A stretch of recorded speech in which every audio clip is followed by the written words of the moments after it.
बुलेटिनला सुरुवात करताना आताची मोठी बातमी बघूयात। मुंबईमधला एल्फिस्टन पूल हा पुढचे 2 दिवस सुरू राहणार असल्याची माहिती समोर आली आहे। सोमवारी MMRDA कडून एक महत्त्वाची बैठकही या संदर्भात घेतली जाणार आहे आणि बैठकीमध्ये नेमका काय तोडगा निघतो यानंतर ब्रिजचं काम सुरू केलं जाणार आहे आणि तोपर्यंत ही बैठक होईपर्यंत 2 दिवस हा ब्रिज सुरू राहील।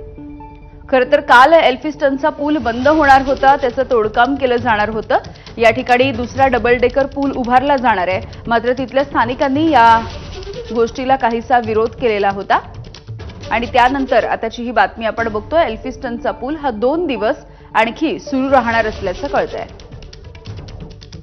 आणि या संदर्भात आता MMRDAची बैठक सुद्धा होणार आहे सोमवारी आणि या बैठकीमध्ये नेमका तिथल्या रहिवाशांच्या संदर्भात, त्यांच्या पुनर्वसनाच्या संदर्भात नेमका काय तोडगा निघतो हे बघणंही महत्त्वाचं असेल।